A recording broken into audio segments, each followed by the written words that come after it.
Buenas tardes, soy Dolores Heredia.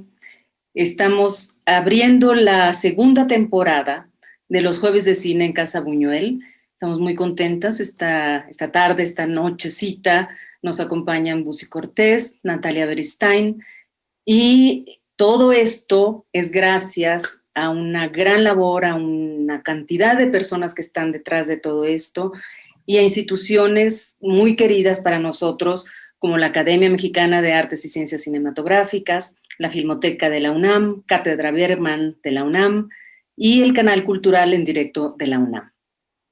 Queremos hacer, antes que nada, un agradecimiento muy querido a la sesión de la fotografía que acompaña nuestro cartel de Buñuel, que es propiedad y hecha por Lucero Isaac.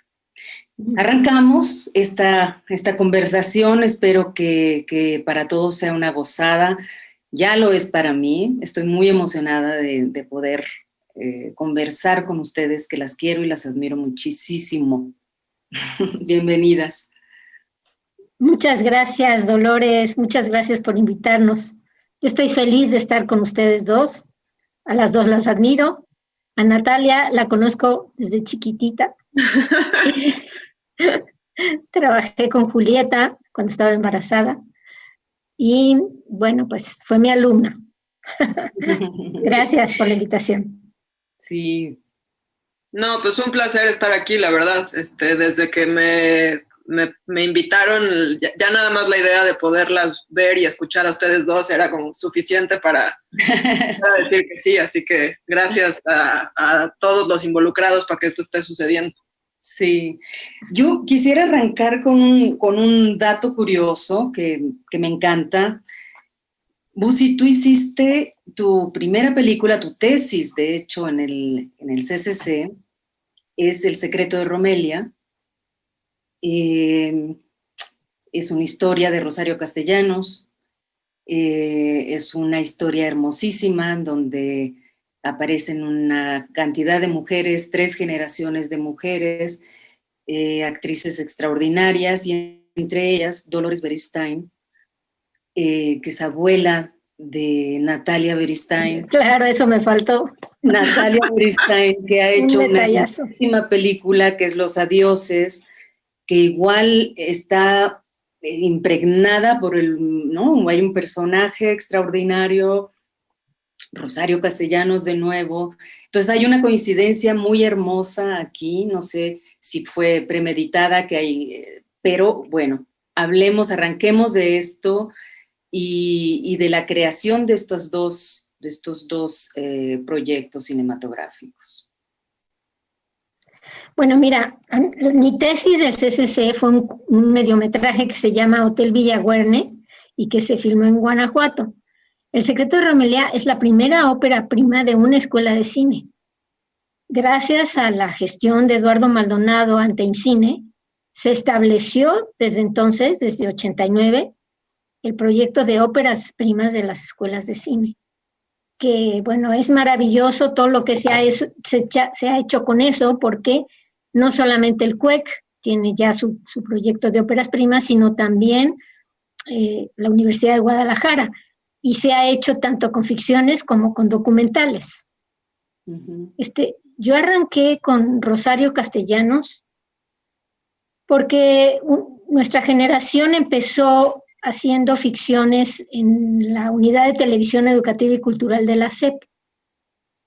Entonces ahí Marisa Sistach, Dora Guerra, Consuelo Garrido, Mariano Varo, Olga Cáceres como guionista y yo arrancamos con eso. Y de ahí surgió Balún Canán, una miniserie que íbamos a hacer Pepe Will, que era guionista de nuestra serie, Marisa Sistach y yo. Y a la hora de conseguir los dineros, no hubo. Se iba a hacer con Imevisión. Entonces se quedó volando ese proyecto y yo me quedé encantada con Rosario Castellanos. Y de ahí surge El viudo Román y El secreto de Romelia. ¿Sí? Y bueno, hacer Híjole, el viudo Román era muy, muy costumbrista y Marco Julio Linares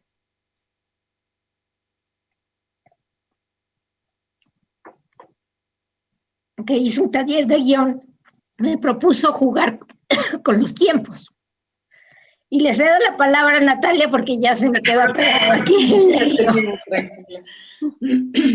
Yo la verdad es que caí con Rosario por casualidad, si es que creemos en las casualidades. Yo la había mal leído en la prepa, había leído justo Balún Canán, pero sin mayor atención, sin ningún maestro o maestra detrás que me impulsara como a conocer más a esta autora. Y sí, la tenía como en el imaginario ahí perdida, malentendida, y más bien estaba como con una serie de preocupaciones o preguntas más personales, pues alrededor de la maternidad, de qué significa ser mujer, de la vida en pareja. Sabía que quería hacer algo como con esas preguntas que traía yo, pero no había encontrado cómo darles cauce, y me topé con las cartas de Rosario a Ricardo Guerra, que están publicadas. Y entonces la mujer que descubrí ahí me voló la cabeza. O sea, sí era como, era alguien con quien me hubiera encantado sentarme a tomar unos mezcales o unos cafés o todo junto.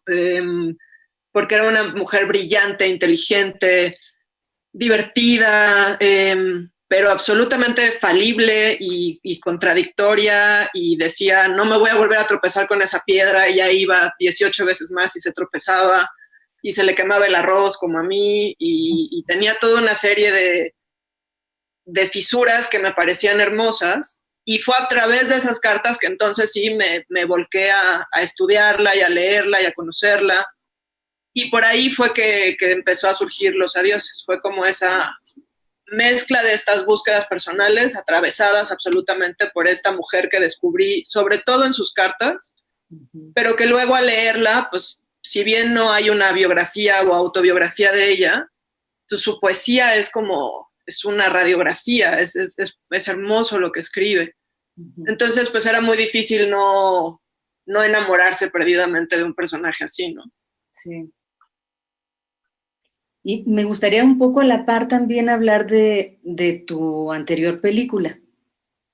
No quiero dormir sola. De Dormir sola, porque no sé si estoy en lo correcto, pero también se entremezclan ciertas cosas, de nuevo como referencias junto con la película de El secreto de Romelia, que es una actriz, el personaje es un personaje de una mujer adulta mayor, está inspirada en tu abuela, en Dolores. Sí, sí, mucho está, es la historia de, pues un poco dos generaciones. Es la abuela, que es una actriz retirada con inicios de demencia senil, alcohólica, que vive mucho más en su cabeza que en el presente, digamos.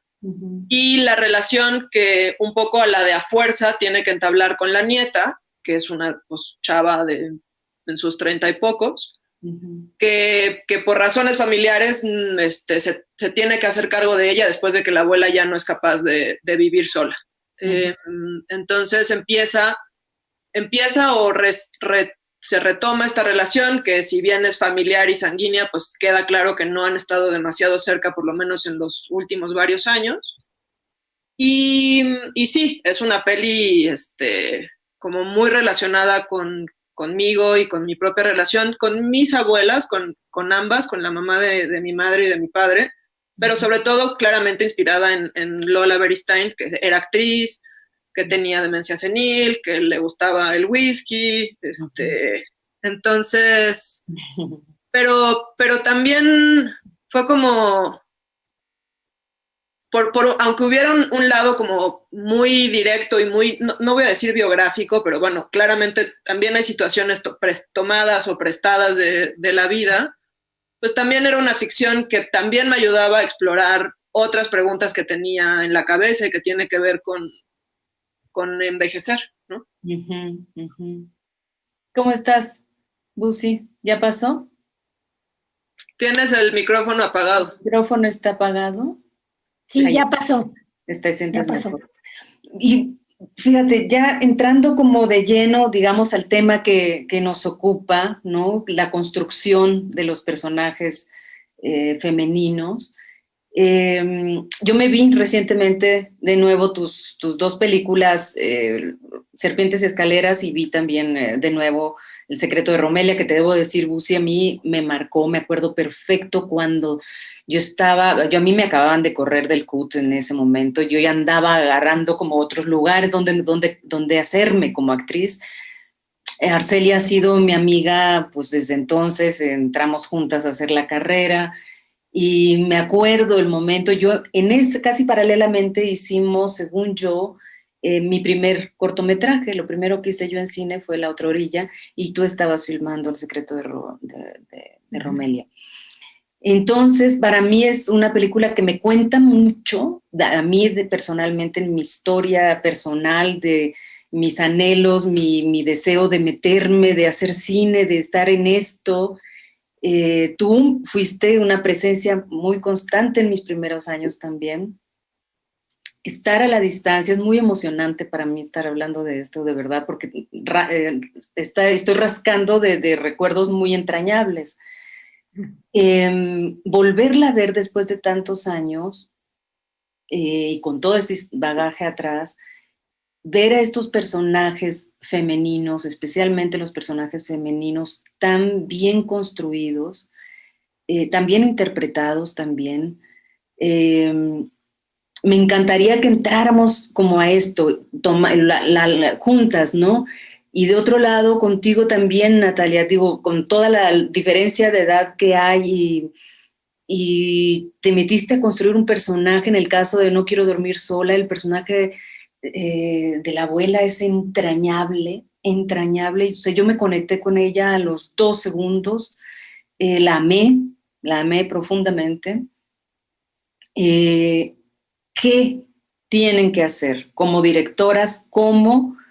¿Qué semillitas le ponen y cómo trabajan directamente con la actriz, desde la elección de la actriz que va a poner el cuerpo y la mirada y el ojo y el alma para encarnar estos personajes? ¿Cómo fue? Bueno, yo tuve 2 maestros para construcción de personajes. Uno fue Ludwig Margules, que fue mi maestro durante los 3 años del CCC, de todas las materias relacionadas con dramaturgia y dirección de actores. Y entonces tuve la oportunidad de trabajar casi desde la escuela con Julieta Gurrola, con Luis Rábago y con Ángeles Castro, con los 3. Y eran ejercicios que a su vez nos orientaba Jaime Humberto Hermosillo, que es un excelente, como decía él, yo no soy buen director de actores, soy director de buenos actores. Y eso lo aprendí mucho de Jaime Humberto. Y por otro lado, Diana Bracho. Diana Bracho yo creo que debe haber sido su hermana o algo en otra vida, porque yo trabajé con ella como yo era asistente de dirección de Felipe Casals, y ahí la conocí. Y luego en la película de mi compañero Gustavo Montiel, del compañero del CCC, porque yo era la encargada de llevarla a su casa en las madrugadas. Entonces, yo no sé si Diana se acuerde, pero era muy emocionante oír todas sus conversaciones, ¿no? Entonces, bueno, cuando ya tuve la oportunidad de filmar, ya industrialmente, pues por supuesto que la primera que pensé fue en Diana, ¿no? Aunque bueno, yo tenía primero un proyecto en 16 milímetros, ¿no? Con Emilio Echevarría como el viudo Román que nadie conocía, ¿sí? Estaban por ahí o Julieta, que a la mera hora pues no, porque ya iba a ser industrial y se necesitaba alguien más conocido. Y por supuesto que metí a mis 3 alumnas, Arcelia, a Lumi y a Lisa Owen, que eran mis alumnas en el CUT. Entonces yo te puedo decir que yo escribí el guión pensando en ellas y en Dolores Beristain y en Diana. O sea, yo creo que eso se debe de notar porque pensaba todo el tiempo en ellas, todo el tiempo. y fue muy estimulante, muy estimulante porque tuve poco tiempo para escribir el guión. Yo tenía listo el guión de Balún Canán, pero no tenía listo el guión del Viudo Román, ¿no? Entonces, nada más de estar con ellas en clase, cuando terminaba la clase yo llegaba a mi casa como a las 10 de la noche, porque eran en la noche, y me ponía a escribir. O sea, era muy estimulante. Yo a Lola la acababa de ver en Chekhov, ¿sí? Sí. Y entonces yo dije, es que ellos son los actores, ¿no? Y yo quería que fuera Emilio, pero no lo conocían. No lo conocían y cuando me dijeron, pues Pedro Armendáriz, yo dije, pues órale. Yo con Pedro Armendáriz también había trabajado con Felipe Casals y realmente tenía una relación muy buena con él. Entonces, así fue como, a partir de los actores, fui construyendo a los personajes. Claro que el más poderoso, y bueno, incluyendo a Josefina Echanove, que me conoce desde niña, ¿no? A Cástula.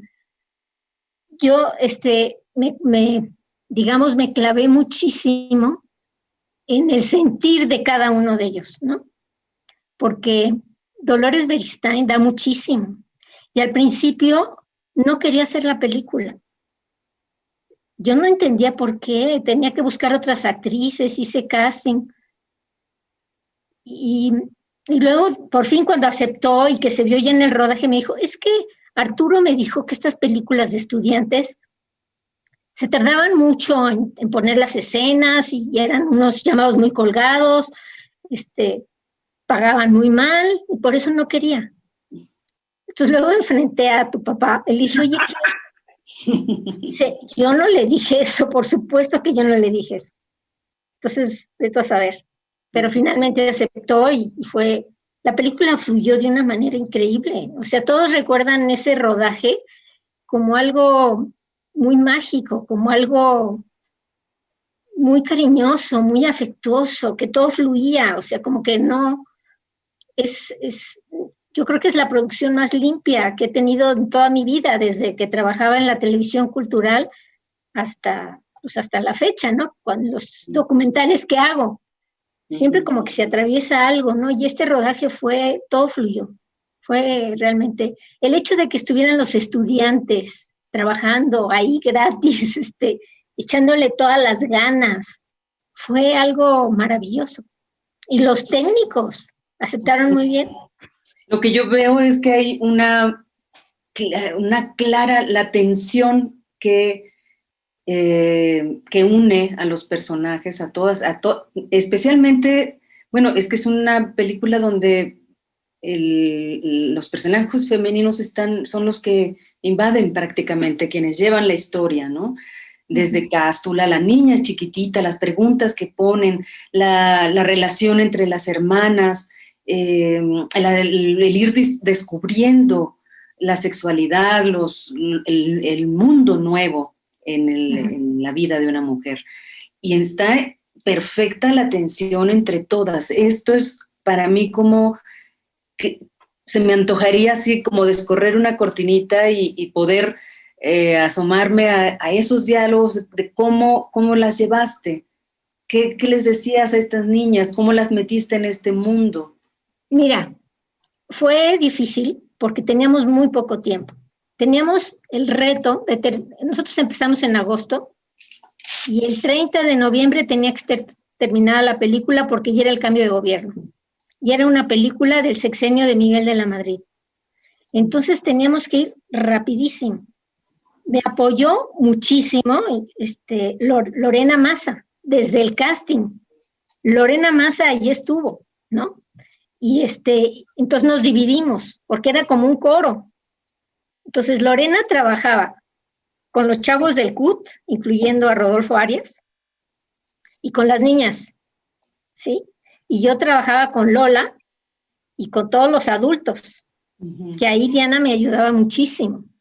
Diana Bracho, o sea, Diana se mete a la alberca desde un mes antes. Hice por la premura, solamente hice 2 lecturas de guión. Bueno, con Diana hice varias, ¿no? Y Pedro iba de repente, o sea, pero bueno, lo importante fue que hice 2 lecturas del guión, una en el CCC y otra en el CUT, ¿sí? Porque los actores del CUT estaban muy limitados por los permisos. Entonces, no, por ejemplo, las hermanas no fueron a la lectura de guión. Creo que Arcelia a lo mejor sí se escapó, pero no las recuerdo en el CCC, ¿sí?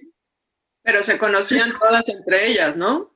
Sí. Ellas, claro, las 3 eran compañeras de generación y se llevaban de maravilla porque estaban en el grupo de teatro de las mujeres sabias. Claro. O sea, ya llevaban varias temporadas con las sabias, ¿no? Sí.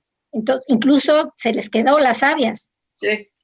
Entonces, y por ejemplo, las niñas sí fueron a las 2 lecturas, a la del CUT y a la del CCC, ¿no? Y los actores que pudieron fueron a las 2. Pero entonces, desde el principio eran como 2 coros. Entonces, lo bueno es que nunca tuve que mezclar a las niñas con los mayores. O sea, eran más bien así destellos, ¿no? Como cuando Romy ve al abuelo, ¿no? Es una escena mágica. Pero de ahí en más, no interactúan. El presente se queda en el presente y el pasado se queda en el pasado. Y por ejemplo, el trabajar con los actores sí era difícil porque estaba, por ejemplo, el papá de Gael, Juan Ángel García, que con él yo ya había trabajado en las series con Felipe Casals. Estaba, que creo que al que más dejé olvidado fue a Rodolfo Arias, ¿sí? Y era un personaje fundamental, el hermano de las Orantes, ¿no? Y también con Parodi fue difícil trabajar porque así a la menor oportunidad se sobreactuaba. El que fue muy generoso y le daba muchos tips a Arcelia fue Pedro Armendáriz. Era increíble. Es increíble cuando los actores apoyan como grupo, como equipo, es increíble trabajar. O sea, es una delicia. O sea, yo entiendo la felicidad de los que trabajan en las series de televisión porque te sigues con los actores, con los personajes, ¿no? Yo te escuchaba y como que, ante la pregunta de Lola, primero pensé como en claramente mi formación en el CCC, pero luego yo trabajé muchos años, un par de años como script, como continuista. Ahí trabajé contigo, Lola, en la primera película que hice en mi vida como continuista, que fue ahí con Portes, en esa locura.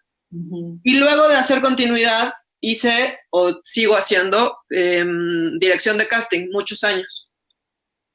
Y yo diría que esas 2 como herramientas o esas 2 ramas me han ayudado a pulir muchísimo la dirección de actores.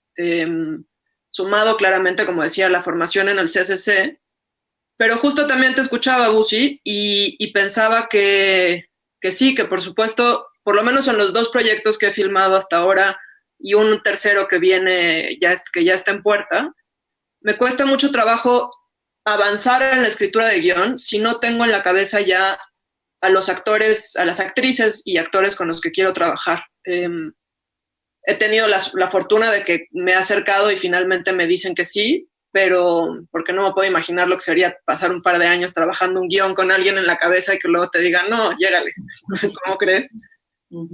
Pero también me importa no solamente tenerlos en la cabeza, sino hacerlos partícipes lo antes posible. Claramente, una vez que ya tengo un tratamiento de guión con el que me siento a gusto para compartir y permitir que otras voces empiecen a sumarse, pero para mí creo que la construcción parte de ahí, pues, por un lado de saber o intuir con quién quiero trabajar, quiénes son esas personas que terminarán de moldear, como decías, con su cuerpo y su voz y su cabeza y su corazón a los personajes, pero además sumarlos pronto a la conversación de construcción desde el guión, ¿no? Exacto. Pienso, Busi, ahorita que te escuchaba, justo hablabas de Rodolfo Arias y de su personaje. Él digo, todo lo que pone ese personaje en la película es muy fuerte y todo lo que se desarrolla a partir de eso. Yo me acuerdo que la primera vez que vi la película no entendí bien. Yo creo que no estaba lista para escuchar esa historia. Tremenda, fuertísimo. Todo lo que hay ahí es muy fuerte. En una sociedad como esa, ubicada la película en donde está ubicada, en el tiempo en que está ubicada, es tremendo. Pues son temas que ahorita abres cualquier periódico, clicas cualquier red social y está eso allí, ¿no? Fíjate que sí se adelantó un poco a su tiempo en cuanto a la estructura narrativa, y la principal crítica era que no se entendía, ¿sí? Y bueno, esa película estuvo hibernando prácticamente, ¿qué serán? 10 años. O sea, porque, si no es que más, si no es que 15 años, porque tuvo tuvo pobre aceptación esa película en su momento. Las funciones de la muestra internacional estuvo muy bien. En cartelera pésimo, porque eran las salas de Kotza viejísimas, grandes, con malos proyectores, mal sonido, o sea, no se entendía nada, los diálogos en los cines. Entonces esa película se fue al hoyo, digamos, acabando su primera vuelta, ¿no? En cines. Luego después tuvo muy mala suerte para distribuirse en video.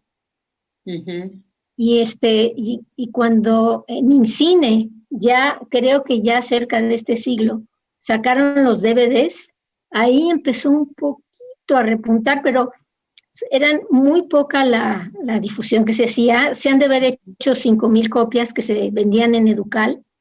Entonces esa película se empezó a ver cuando Henner Hoffman, que era director del CCC, la restauró, se hizo un buen DVD, se hizo un Blu-ray, se hizo una copia nueva en 35 milímetros, se pasó en Cineteca, se empezó a pasar en los canales culturales, y ahí repuntó.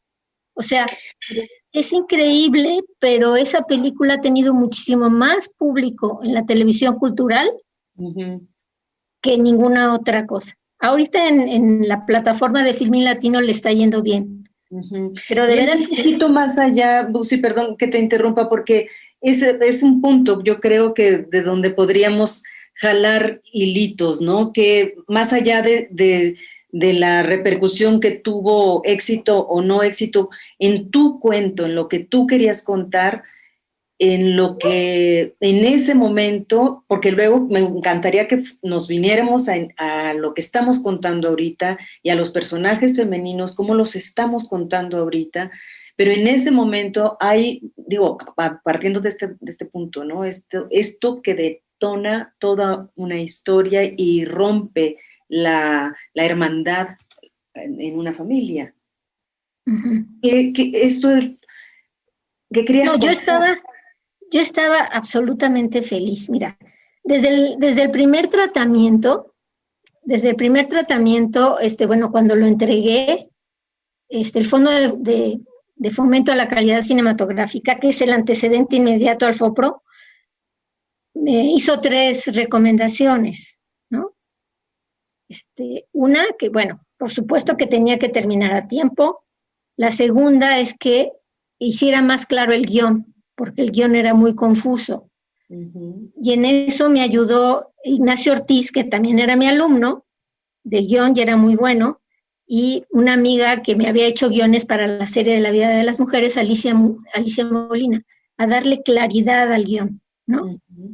Ya que hubo claridad en el guión, bueno, y la otra era trabajar con actores de renombre. Esas eran las 3 condiciones que me puso el fondo. Y bueno, y si se pudiera conseguir otros apoyos, que conseguimos el apoyo del gobierno de Tlaxcala, que estaba Beatriz Paredes como gobernadora, y estaba apoyando mucho a las mujeres, y 10, que era como, no sé, el equivalente a 10,000 pesos de la Universidad de Guadalajara, ¿no?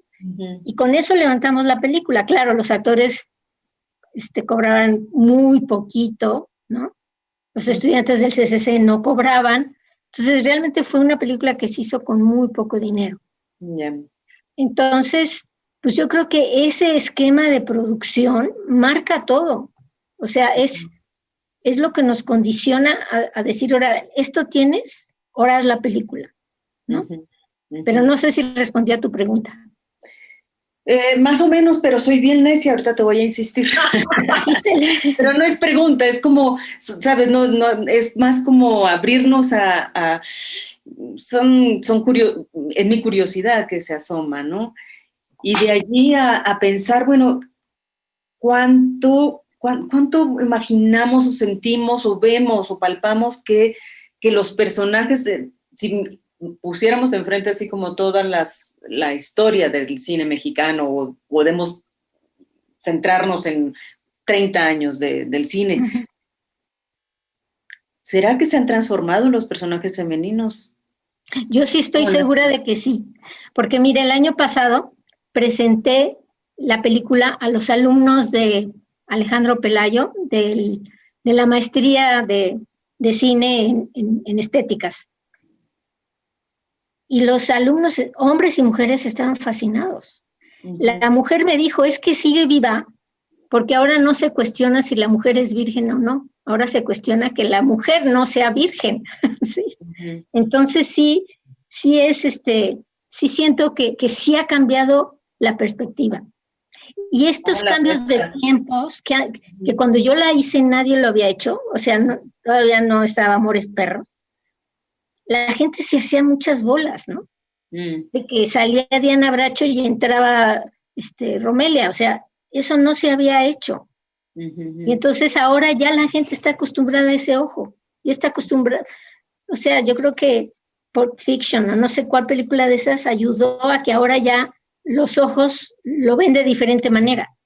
Aunque yo estoy hablando más, Busi, más que de la estructura narrativa, estoy hablando más como de la base, de dónde partimos cuando, digo, yo nunca he estado en la posición de ustedes, como que tienes una idea, desarrollas la idea, se convierte en un guión y de pronto tienes la posibilidad de filmarla y eliges personajes femeninos con una historia tremenda que contar. Más allá de la narrativa o la narrativa. Sí, te entiendo. La verdad del contenido. Sí, definitivamente. Ni del contenido, es decir, estoy hablando de la mirada de la directora y guionista que centra su historia en el mundo femenino. Lo que pasa es que, o sea, yo no sé si perdón que me adelante, Busi, pero no sé si ha cambiado como han cambiado los ojos de los que miran y de los que hacen, ¿no? O sea, y cómo el discurso social en ciertas esferas avanza en los temas como de equidad de género, y siento que en ese sentido es que la conversación o los personajes que se plasman pueden tener como otras posibilidades, pero también, o sea, de pronto, no sé que estabas acotándolo al cine mexicano, pero si pensamos en el cine americano de los 40s, los personajes femeninos que había en ese momento, o sea, también eran poderosísimos, ¿no? O sea, todos estos personajes que hacían Betty Davis y la Garbo y la Bergman y todas esas, pues, estas grandísimas actrices, había personajes riquísimos, construidos, pues como con garra y profundidad y matices, y siento que lo que pasó es que un poco el sistema y la industria cooptó la narrativa, que ahora empieza, bueno, ahora de los últimos 20 o 25 años para acá, como a resquebrajarse de a poco, porque pues nos compramos a la Cenicienta y a la Blancanieves como a full, ¿no? Pero justo no sé si, o sea, creo que siempre ha estado ahí y que personajes femeninos ricos han existido como han existido en la historia del mundo, pero que también hay que rascarle para encontrarlos, ¿no? Sí, porque en mi opinión, o sea, yo como actriz de verdad siento que no abundan, no hay como una riqueza y digo, conforme he ido creciendo, yo tuve como en mi primera etapa como actriz, pues hice muchos personajes y ahora cada vez estoy como, siento que no están terminados, que les falta, que hay algo que...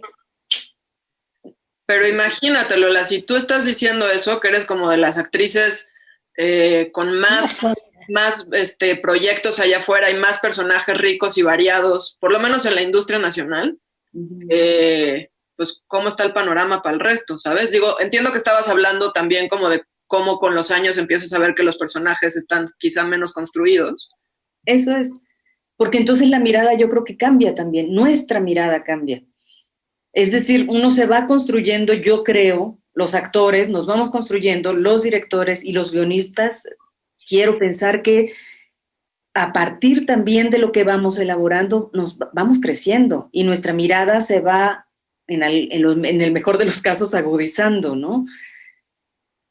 Sí, idealmente, ¿no? Sí, o sea, creo que por suerte, a lo que nos dedicamos es una cosa viva y si uno no... Y junto con tu vida, pues va perfeccionando o empeorándose tu quehacer. Pero no sé,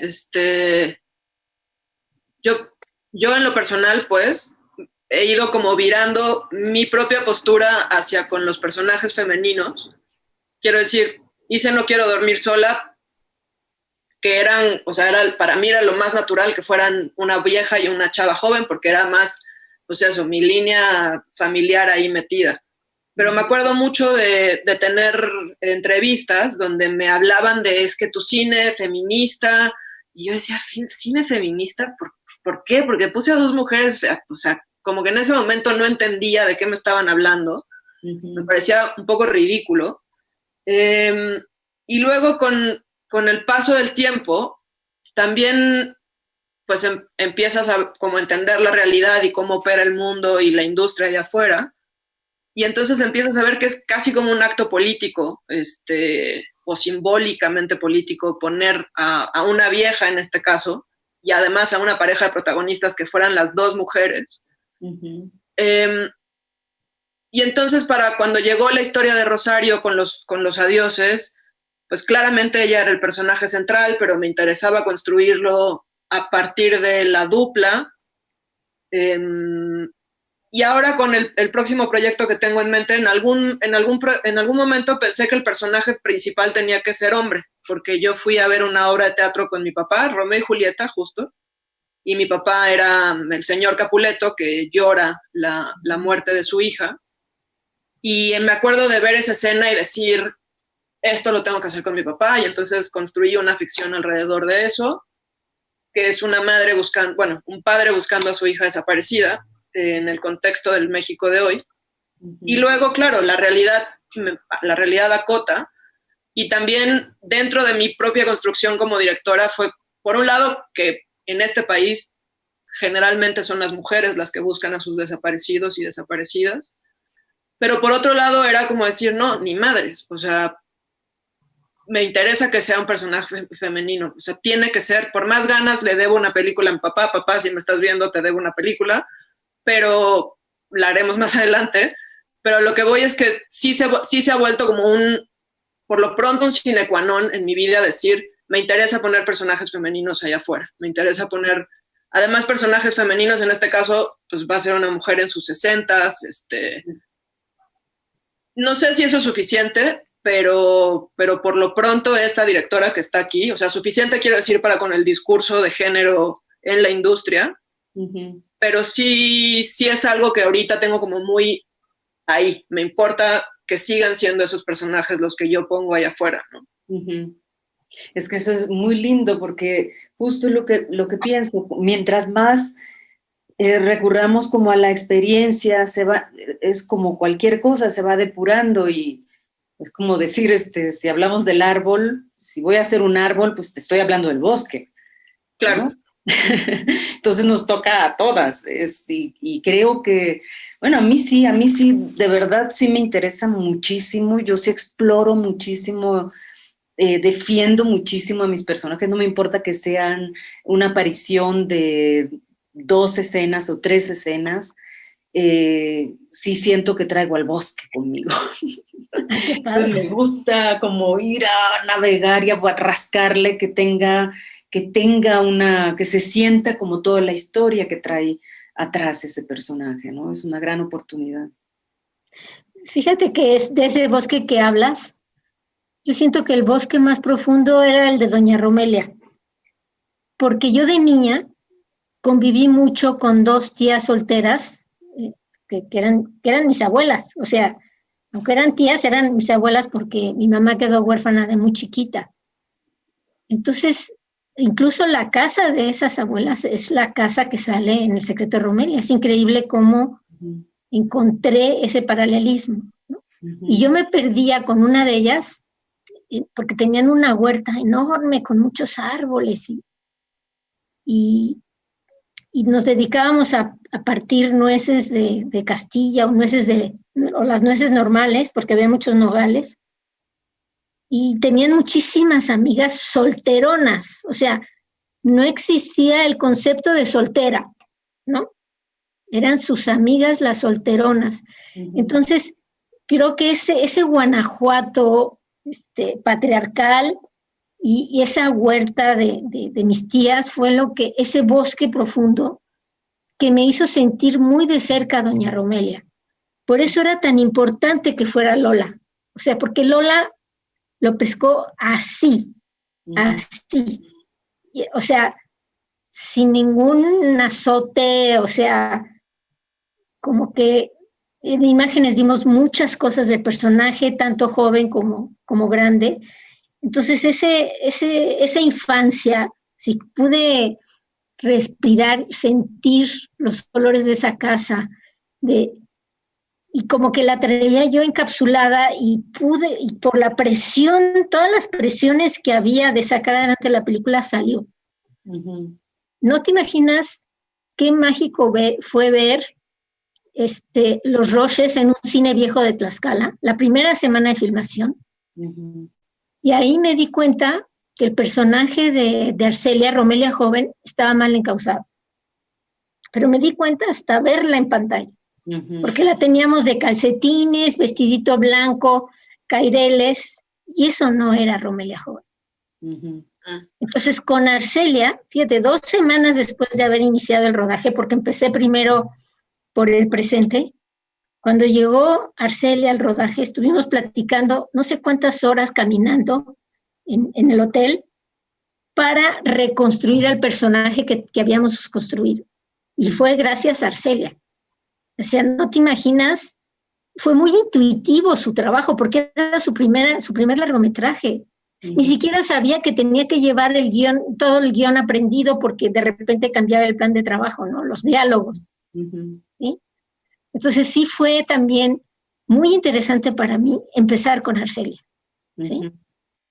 Porque realmente reconstruimos al personaje. Entonces sí es un trabajo que nunca acaba.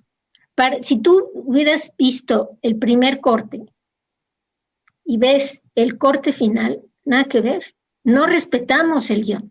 El editor, el asistente de edición, que era Óscar Figueroa, volvimos a rehacer la película, porque él tenía unas ideas buenísimas. El editor del sindicato era don Federico Landeros, que él nada más llegaba cada semana, veía lo que habíamos adelantado y se iba, ¿no? Claro, era un viejo sabio, ¿no? Ya grande, pero con los que talachamos con la música fue con Óscar Figueroa. Lo cierto es que estamos inmersos en un mundo en donde todavía, o sea, estamos rodeados, llegamos al set, estamos rodeados, predomina ¿no? los caballeros, los compas, los colegas, hombres, todos queridos y amorosos y talentosos. No es eso, es sino cuánto estamos inmersos en un mundo, en una esferita que no nos permite vislumbrar, ver, poner la mirada en otro lado. Pregunto. Yo creo que sí, digo, ayer Lola y yo platicábamos un ratito en la noche como para tocar base de hoy, y justo ella me contaba una anécdota de un proyecto que estuvo por hacer, que me hizo recordar a la vez a mí algo que me sucedió filmando Los Adioses, que es una escena donde está, lo que terminó filmándose es Rosario Castellanos, ya de grande, cargando a su hijo, que es mi hija. Pero bueno, anécdotas aparte, está Rosario cargando al hijo, es el único momento donde vemos al personaje físicamente, al hijo, al bebé físicamente, aunque se habla de él y la maternidad es claramente un tema que atraviesa a Rosario en lo más profundo. Y estaba escrito que quien estaba cargando al niño era Ricardo, no Rosario. E incluso durante el largo trabajo de mesa que tuvimos con el proyecto, que fueron casi 3 meses de vernos 2 o 3 días a la semana antes de filmar y de repasar las escenas y de entenderlas y de, pues eso, como impregnarse y marcar las coordenadas para llegar al set, fue hasta el día que llegamos a filmar esa secuencia que en algún ensayo Daniel tenía cargada a Jacinta y estábamos ensayando y estábamos medio montando cámara, y Karina llegó conmigo y me dijo, oye, está mal, no se siente bien, ¿por qué lo va a cargar él? O sea, si es Rosario y es la maternidad y es todo lo que significó para ella lograr finalmente ser madre, porque estaba enojada Karina, me acuerdo así de, pero ¿por qué lo está cargando? O sea, no estoy de acuerdo. Y me lo dijo y fue como, claro, o sea, tienes toda la razón, qué tonta, sí, ok, cambiamos todo. Y eso lo traigo a colación porque en lo que me hizo pensar es cómo pues el patriarcado es cabrón y nos tiene atravesados a todos y a todas, incluso si uno está intentando ser consciente y tenerlo presente y darle la vuelta y poner personajes femeninos complejos y contradictorios y falibles, incluso con varios ojos y varias miradas puestas ahí para que eso no sucediera, o sea, casi se nos va de las manos, pues, porque lo tenemos ya como tan impregnado. Sí, sí, absolutamente.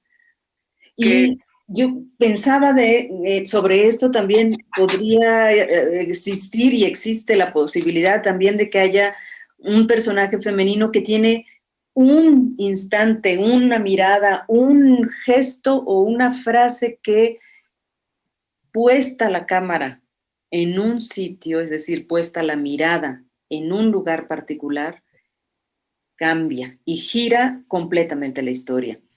Y allí los actores estamos completamente a merced de todo lo demás que ocurra.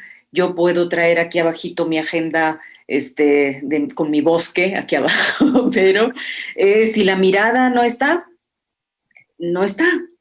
pasa de largo como eso. Entonces, me parece que yo me he encontrado muchas veces con esto, ¿no? Donde digo, esto, al ver la película, digo, o me estoy dando cuenta que no se está filmando una reacción, que esto se va a salir a la hora de edición, lo sabes, lo vas aprendiendo, ¿no? Pero ¿y ahí qué haces? Si hay mucha confianza con el director o con la directora, entonces, y tienes un poco de voz, porque también las jerarquías en el cine existen, lo sabemos. A veces ahí ya viene la actriz otra vez a hablar de no sé qué, ¿no? Yo soy muy decisiva y me encanta por eso crear también un mundo de confianza y de relación muy, muy estrecha con quien dirige la película, para poder en ese momento decir, se me hace que se está escapando esta mirada, este gesto, en este momento aquí se resume todo, el personaje le faltaría con una mirada, descubres que esta mujer también fue violada, que también estuvo, que ella mató al marido, que lo mató porque lo que sea, ¿no? esa es la fuerza que tiene el cine, no lo tenemos en el teatro no podemos jalar la mirada del espectador, en el cine sí, ¿no? Ahí al espectador le decimos, esto es lo que queremos que veas.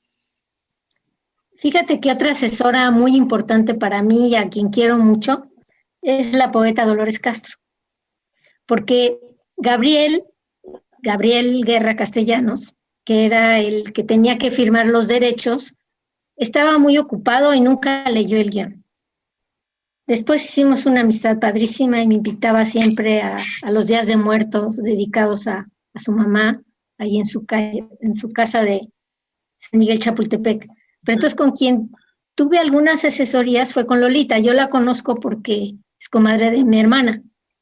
Y yo le decía, híjole, se me hace que a Rosario Castellanos no le gustaría mi película porque las mujeres que retrata Rosario son bien machistas y son las que dan la estocada final a Romelia joven, no es ni el viudo Román ni es el papá, son las dos hermanas.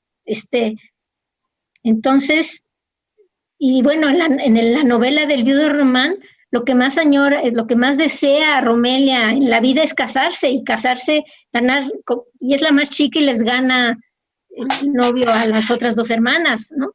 Eso está en la novela de Rosario Castellanos, porque eso era lo que se vivía en Comitán. Pero entonces yo lo que hice al final fue que un poco doña Romelia se reconcilia con el viudo y se reconcilia consigo misma. Y le dije yo a Lola, esto seguramente no le gustaría a Rosario, ¿no? Uh-huh. Que finalmente se reconcilia consigo misma. Me dijo, no, hombre, le encantaría la película porque le estás dando muchas cosas que ella no pudo ver, ¿sí? Uh-huh. Entonces, eso a mí también me tranquilizó muchísimo. Me ayudó mucho a saber que no estaba regando el tepache. Tenemos unas preguntas y aquí hay una que me gustaría compartirles. Se las leo. Dice, de Cineastas Unidas preguntan, ¿es importante la representación? ¿Pueden las miradas que se proponen en el cine mexicano ser una idea, rutas, puntos que abonen a la libertad y la transformación de la condición de las mujeres? Totalmente sí. O sea, yo creo que no... sí, por supuesto que sí, pues en esta plática, porque estamos hablando de mujeres, pues, pero la representación en su totalidad, o sea, bueno, en todas las posibilidades que pueda abarcar, creo que es fundamental, y creo que también por eso el cine mexicano tiene tanto jale y tanto poder, porque hay una variedad de voces y de narradores, narradoras ahí puestos, que empiezan también, pues eso, está los personajes femeninos, pero están los personajes indígenas o afromexicanos, y los barrios más bajos y las clases altas, y hay como un panorama que todavía creo que tiene como muchos huecos y lugares pendientes para con la sociedad mexicana, pero sí, o sea, acotándolo a lo nuestro y dejando de divagar con lo otro, creo que la representatividad es fundamental para además empezar a construirnos como imaginarios y paradigmas que no sean nada más la Cenicienta o la puta o la mamá, que son generalmente como los personajes bastante arquetípicos que estamos acostumbrados a ver sobre todo en la televisión, porque bueno, también en México las telenovelas pues sí han hecho mucho daño, ¿no? Uh-huh, uh-huh. Y mientras no cambiemos esos paradigmas de personajes femeninos desde el resto del mundo audiovisual, pues entonces estamos destinados a seguir repitiendo esquemas hiperviolentos que permiten que abonan a que 11 mujeres sean asesinadas al día en este país, ¿no? Sí. Ahora, si tú ves el panorama de series de televisión de Netflix, yo he visto muchas de thriller y de detectives, son mujeres muy fuertes. Son, de veras, sí hay y los directores son hombres. Pero las mujeres sí son fuertes las mujeres. Pero ¿no crees que son muchos personajes que de pronto están construidos como si, o sea, como que como ya es necesario y políticamente incorrecto que no haya mujeres, entonces estoy generalizando claramente, pero de pronto hay como personajes que claramente estaban escritos para un hombre y de pronto solo les pusieron en cuerpo de mujer. Siento que también hay como unos paradigmas de que el poder de la mujer está en emular lo que hacen los hombres, y eso me parece... No, yo he visto unas bien interesantes, una con Toni Collette. Ah, esa está buenísima. Está buenísima. Y hay otra donde la detective está buscando a su hermana, o sea, es absolutamente femenina la serie, no me acuerdo esa de dónde es española, es gallega. Esa no la vi, pero la de Toni Collette es increíble, todo el contexto. Entrañable, no, hombre. No, yo sí hay varias, sí hay varias. Sí, empieza a virar el discurso, pero también creo que hay muchos, digo, a mí me ha pasado, me llegan guiones y yo leo, y es como, güey, esto era un vato, nomás cambiaste de Mario a María, o sea, no me inventen. Sí, bueno, es que necesitamos más personajes femeninos, y es como, sí, pero esto no es.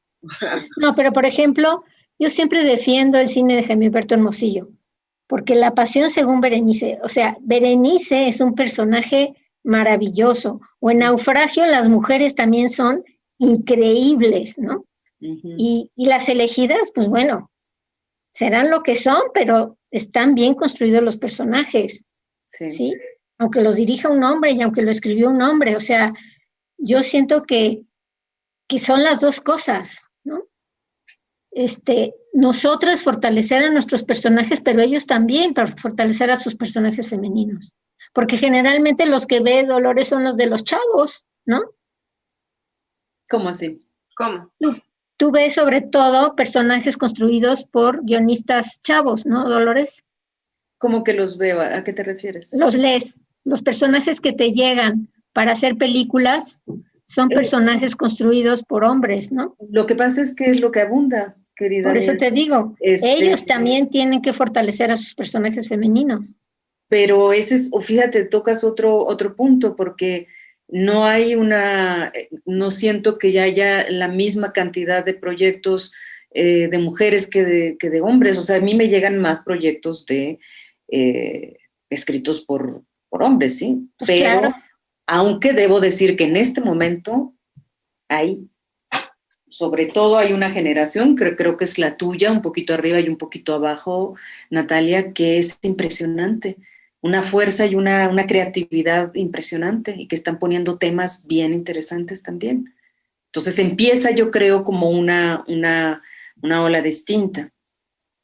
Sí, hay un relevo generacional, total, sin duda, y súper necesario además, pues, que además estamos aquí gracias a mujeres como ustedes dos que nos han abierto las puertas y no solo abierto, sino que se quedaron para que nosotras pudiéramos pasar y hacer lo mismo con las que vienen atrás, ¿no? Justo el otro día hacíamos un recuento entre un par de amigas directoras también y yo, de las mujeres en activo dirigiendo en este momento, pensando en las directoras que tenemos un largo por lo menos filmado, sumando a las colegas de animación, que claramente la animación tiene otros tiempos, y que no hay ninguna con un largo, pero sí con proyecto en desarrollo y muchos cortos hechos. Y creo que no llegábamos ni a 85, estaba entre 82, 83 por ahí. Que igual Oye, pero documentalistas son la mayoría mujeres. La mayoría, sí, pero están documentalistas. Hay ficción, documental y animación ahí en esa cifra. Y la mayoría son de documental, eso es cierto. Pero de cuando yo estudiaba, de que cuando yo estaba en el CCC, yo entré al CCC, no me acuerdo si 2001 o 2002, o sea, redondémoslo hace 20 años. La cifra yo creo que no habría llegado ni a la mitad de lo que es esta lista. Entonces, también hay buenas noticias, pues, o sea, también... Sí.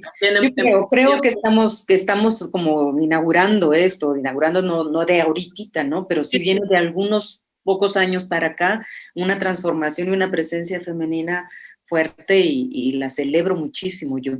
Hay una pregunta muy linda. Mariana Ceja pregunta: en el contexto actual de nuestro país, con altísimos niveles de violencia hacia nosotras, ¿cuáles creen que son los temas que urge abordar en el cine hecho por mujeres? Pues yo creo que ese es justamente el de la violencia.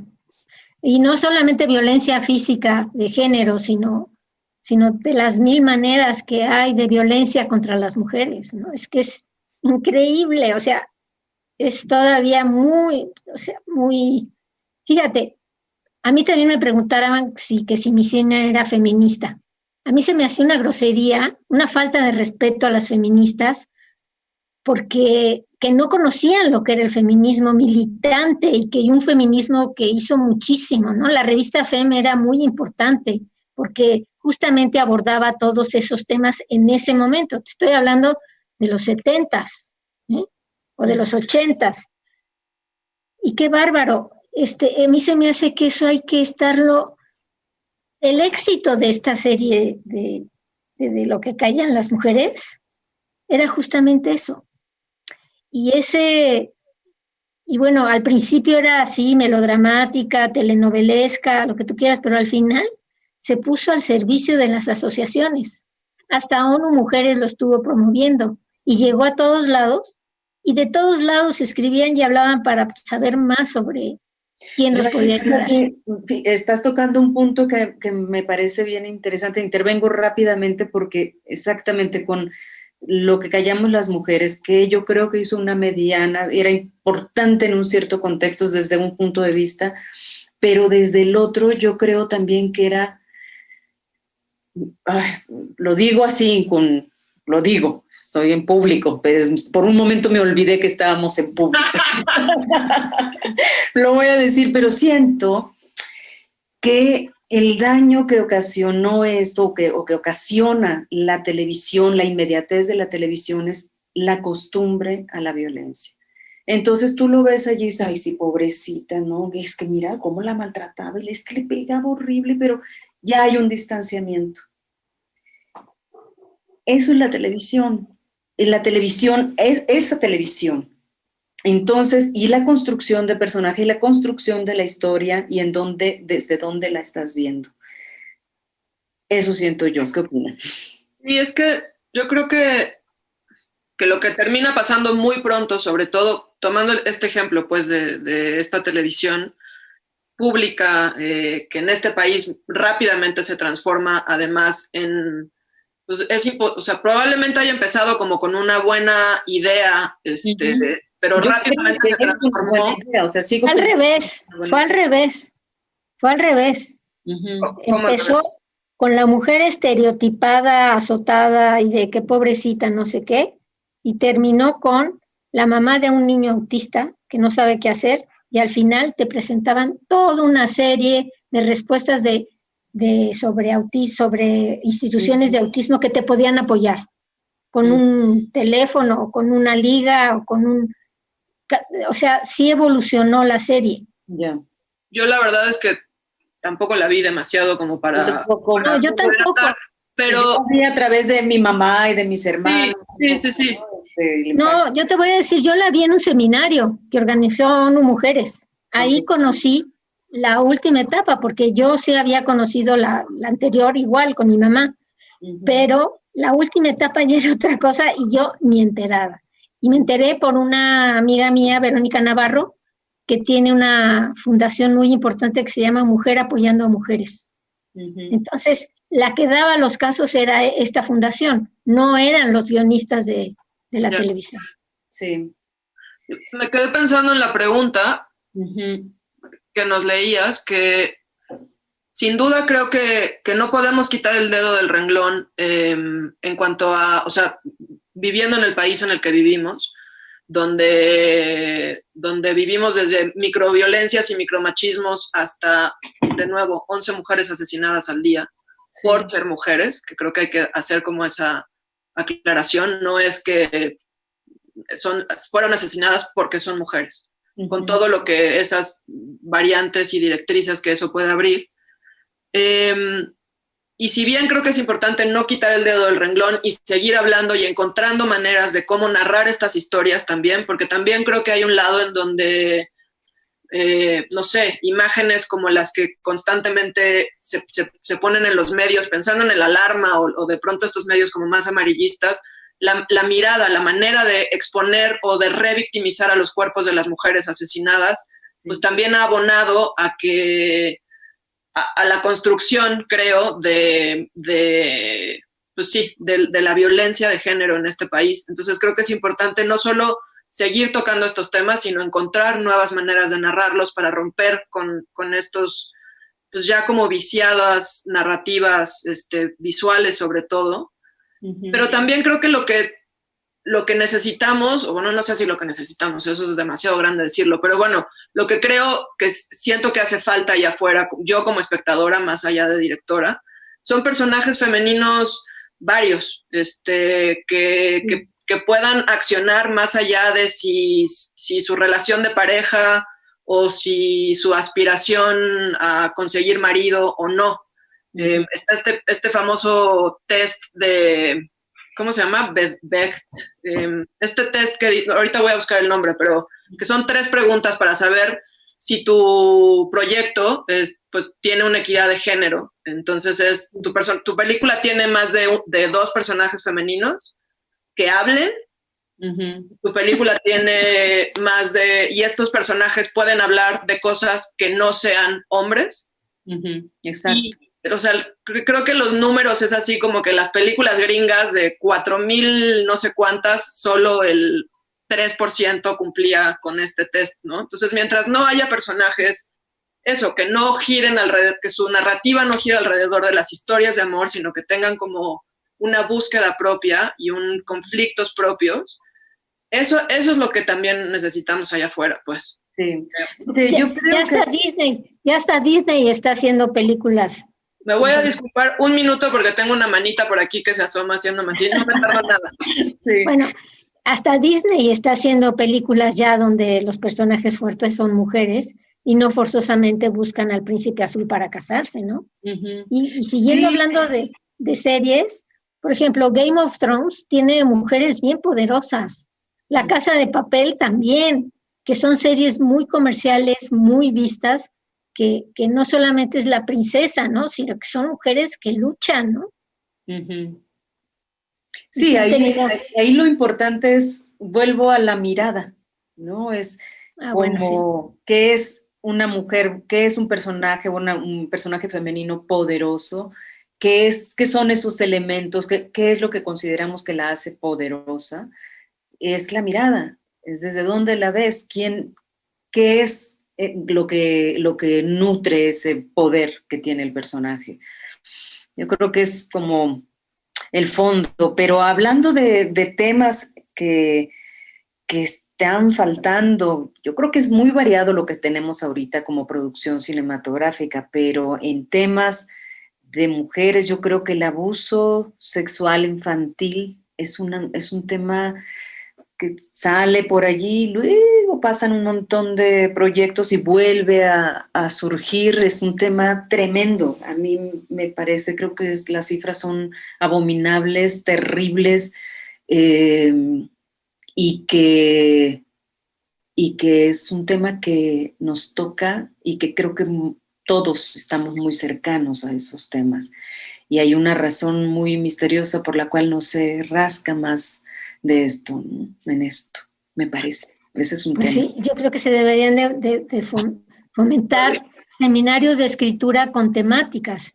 Eso ayuda muchísimo, muchísimo. Yo creo que inspira también el hacer, ya inspira. O sea, el ver una película inspira a otras mujeres, inspira a otros hombres, abre conversaciones. Eso es la maravilla. Sí, también creo que hay que un poco estimular y generar, como dices, Busi, talleres, poner temáticas, invitar. Sí, como lo hace Procine. Procine hace concursos de cortos con temáticas. Embarazo adolescente, ¿sí? Y puede haber uno de, ni modo, ¿no? De acoso o abuso sexual de niñas, ¿no? Procine sí lo hace por temas.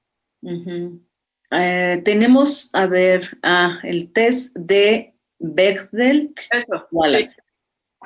Ok.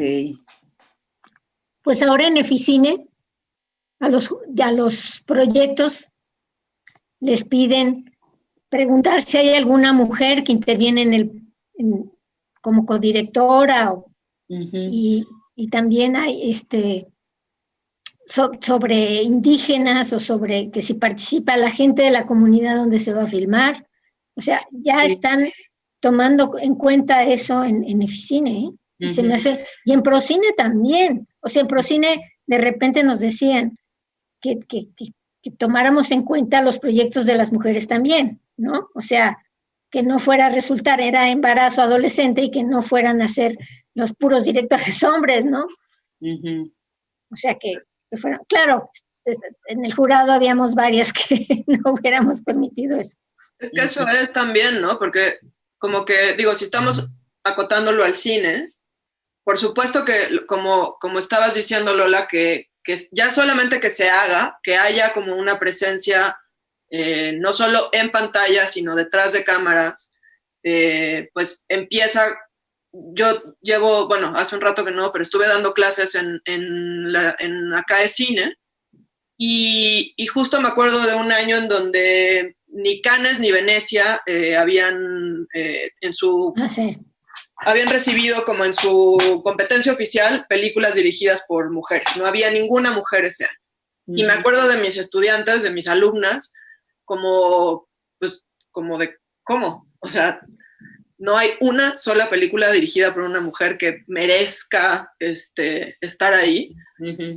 Digo, ya nomás estadísticamente es como ridículo que no haya una sola película de una mujer ahí, pero pongo esto como ejemplo porque por supuesto que hay toda una serie como de cadenas que siento que también son responsables de poner estos proyectos allá afuera, pues o deberían, o estaría chingón que pensaran y se detuvieran a decir, bueno, pues sí, claro, yo como directora, pues si lo pienso, pues yo no quiero que una película mía esté en un festival o en algún lado por cubrir una cuota.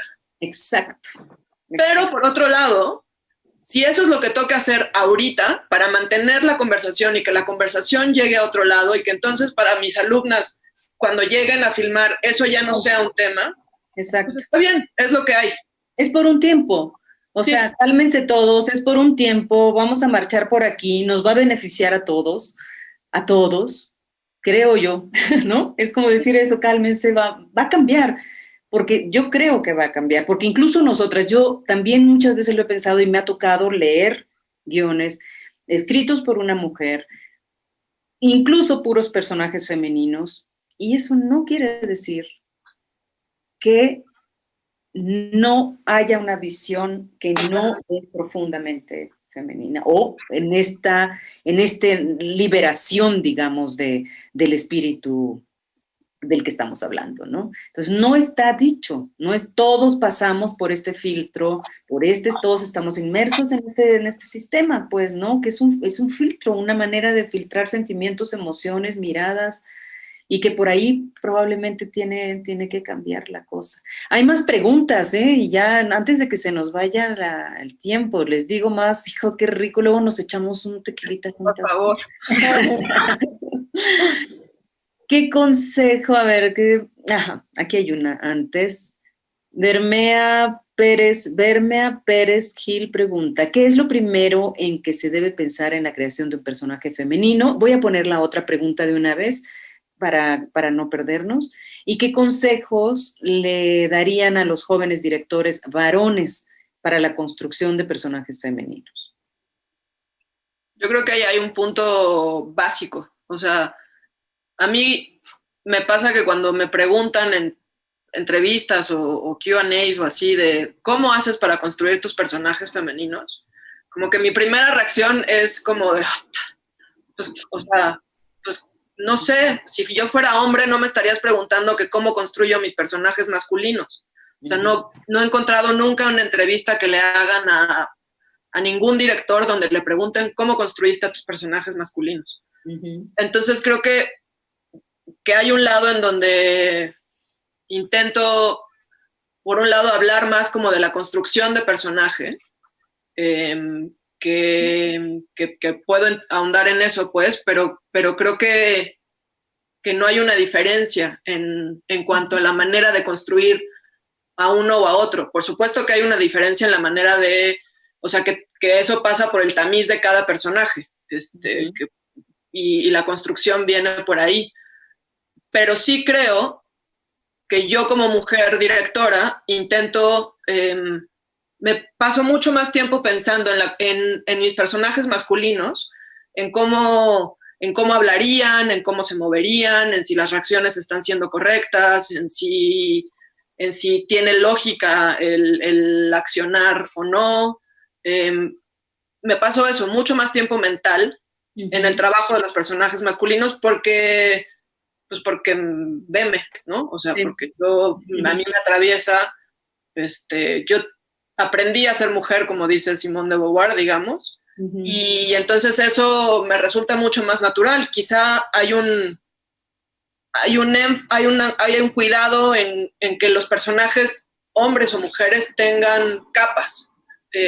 Yo pienso en los personajes como en cubos, en donde pues hay una cara que vemos todos, hay una cara que solo veo yo, hay una cara que no ve nadie, hay una cara que ven solo los de aquí o los de los lados, y esa es como una manera de entrarle al abordaje de los personajes, que por un lado, en cuanto a los femeninos, me resulta mucho más natural, y que además me resulta más fácil también como robar o tomar cosas prestadas de mis mujeres cercanas, que con los masculinos, que ahí sí le dedico mucho más cabeza. Entonces, un poco mezclando las dos preguntas, pensaría que ¿qué les recomendaría a los directores masculinos, a los directores? Pues eso, que se tomen el tiempo de construir, de ver a sus mujeres, o a las mujeres que están allá afuera, las mujeres que admiran, o que les abren preguntas en el mundo, y entonces dedicarles mucho más tiempo.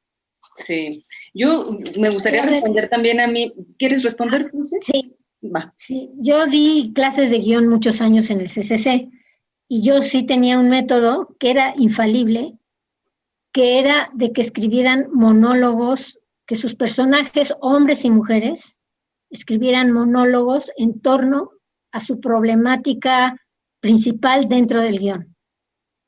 Y se soltaban. Muchas veces escribían mejor los monólogos que los guiones, ¿sí? Y eso un poco les ayudaba a construir mejor su guión, porque el mismo monólogo era algo como más interior, como algo más íntimo, como algo más personal. Les ayudaba a ir desarrollando incluso en una escaleta las emociones que están manejando en el momento de construir un monólogo. Eso ayuda muchísimo. Luego incluso ya en el casting yo lo hacía. Les pedía a los actores que llevaran un monólogo, ¿no?, sobre su personaje, y me funcionaba muy bien. A mí me da esta pregunta, me hace como pensar en mi experiencia ya desde este punto de vista como actriz y como constructora de un personaje o de personajes y lectora de guiones. Me pasa, ya estoy en la etapa de hacer a las mamás y a las abuelas.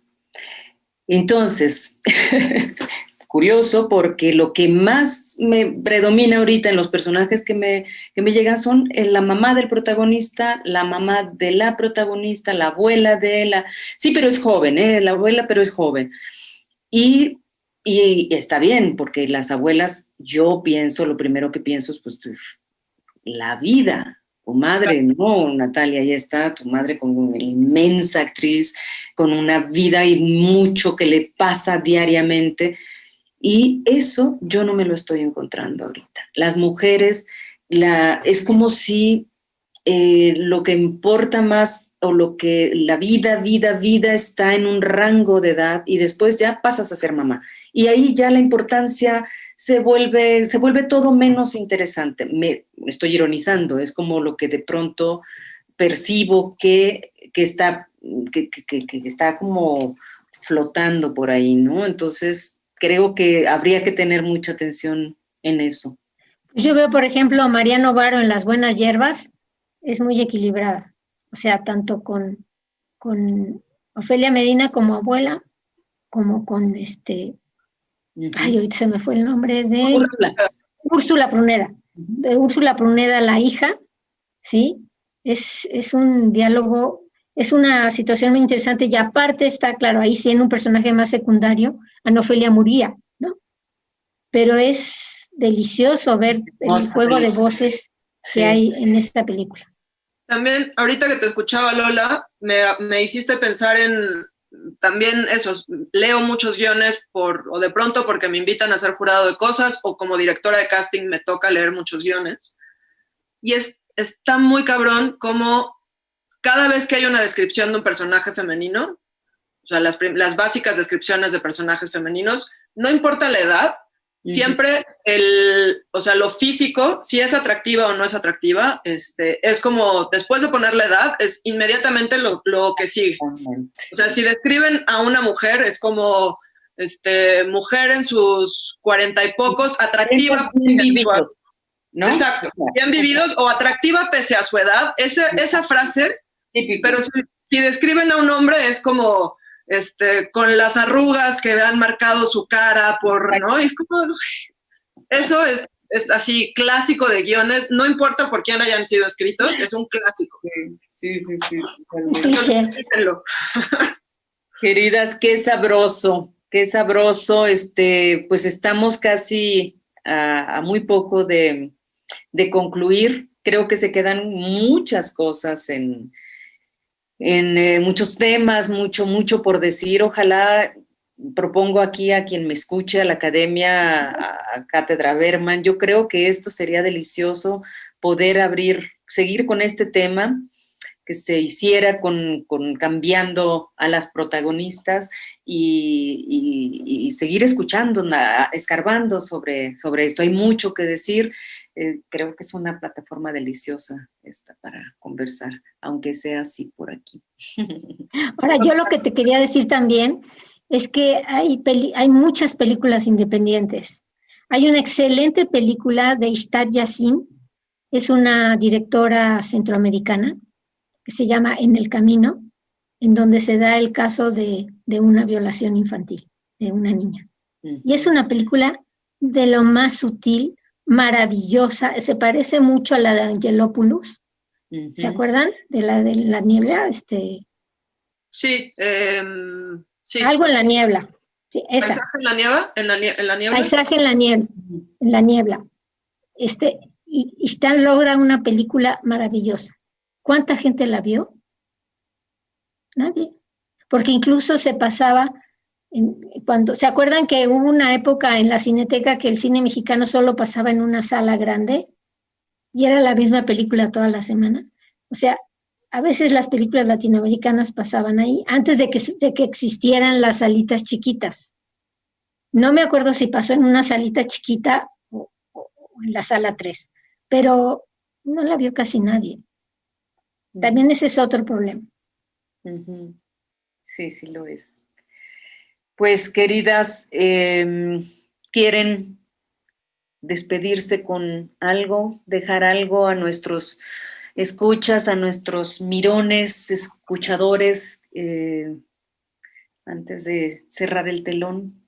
Pues yo más bien agradecerles la riquísima plática, y sí, ojalá te tomen la palabra, porque este tema tapa mucho, pues, y además creo que lo que es muy importante es escuchar como las voces y las experiencias de todas, porque pues, no por ser mujeres nos atraviesan los mismos problemas o las mismas problemáticas y contextos.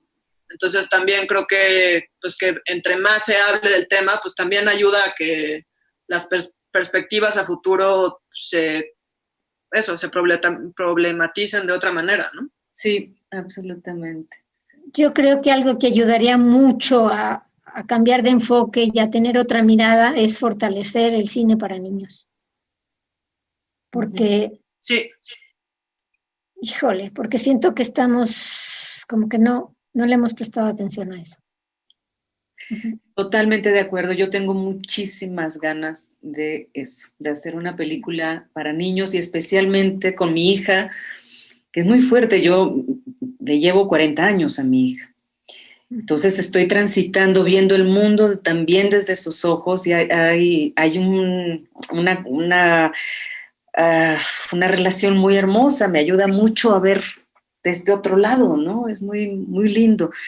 Pero, bueno, no, pero con ella de pronto decimos, bueno, es que ¿dónde están las películas mexicanas que a mí me interesan y que me conmuevan, que no sean como para divertirme? Ya está en otro rollo. En esa edad, en ese rango de los 11 a los 15, estamos pensando, sobre todo en las chavas. Sí, ¿no? sí, ahí hay una temática pendiente muy cabrón.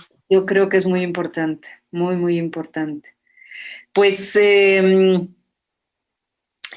yo también quisiera decir que en El secreto de Romelia, la hija de en medio, Aurelia, es mi hija. Trabajé con mi hija, mi sobrina y mi ahijada. O sea, eso también le da como mucha... Ay, como, era algo como muy rico, ¿no? Hasta los técnicos se relajaban cuando trabajábamos con ellos. Queridas, tenemos que irnos. Gracias de nuevo a la MAC, Cátedra Berman, Filmoteca de la UNAM, el canal Cultura en Directo de la UNAM. Gracias, Natalia Beristain, gracias, Busi Cortés, es un placer de verdad. A todos los que están atrás moviendo los botoncitos, poniendo aquí el chat, haciéndonos enlazarnos con los que nos escuchan. Gracias a todos. Un placer para mí y para de verlas y estar con ustedes. Pues ojalá y nos manden el chat. Estaría buenísimo verlo. Sí, se los diré. Chao. Gracias. Gracias. Cuídense.